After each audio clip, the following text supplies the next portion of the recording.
The holiday season, already blighted by gun violence, has now culminated in this. A group of firefighters ambushed on Christmas Eve.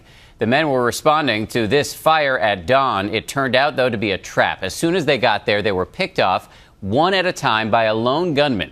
2 firefighters were killed on the spot, 2 others seriously wounded. The suspect then shot and killed himself. This all went down in the tiny town of Webster, New York, on the shores of Lake Ontario. And so we begin tonight with ABC's Paula Ferris. The fire broke out just before sunrise, the 911 call at 5:35 a.m. in sleepy Webster, New York. 2 firefighters sped to the scene in their engine. 2 others drove their own cars. But when they moved in to battle the blaze, gunfire. Reporting 3 firefighters injured, 1 taking cover in a crashed fire truck. 2 have been down in the street and they're serious. Police now say it was all a trap, that a gunman was laying in wait for the first responders to arrive. All 4 firefighters were shot. Fireman Mike Chipperini, who's also a lieutenant with the Webster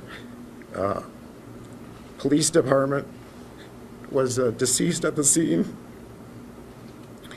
43-year-old Chipperini was named the Webster Fire Department's Firefighter of the Year just 2 weeks ago. Also slain, Tomas Kachuvka. The department calls him a tremendous young man. You know, these people get up in the middle of the night to go put out fires. They don't expect to be shot and killed.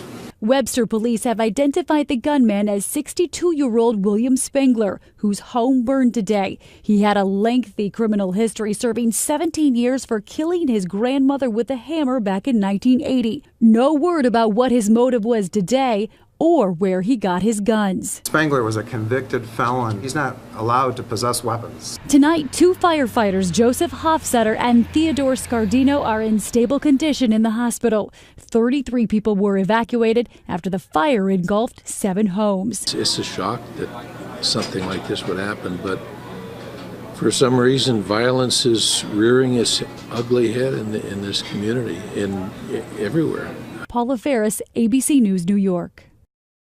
Let's get it out now to Alexis Arnold, a reporter from WHAM in Rochester, New York, at our ABC affiliate. Alexis, we were so struck by the emotion in the voices of the people holding the news conferences today. When they talk about the people who died today, they're talking about their friends, aren't they?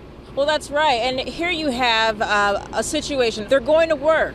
They're going to do their jobs, fight a fire. And on Christmas Eve, they get shot just simply doing their jobs. Many of the law enforcement officials we spoke to today, they worked with a lot of these men who are being considered heroes. Every time we cover a shooting, and we cover way too many shooting incidents, you hear the same thing. People saying, I never thought it would happen here. But in tiny Webster, New York on Christmas Eve, that has most definitely got to be the case. So what are you hearing from the people who live there?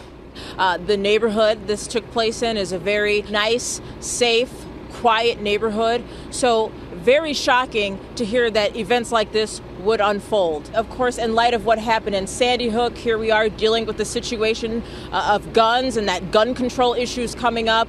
Hearts very heavy in this community. Alexis Arnold, we really appreciate your reporting tonight. Thank you. Thank you.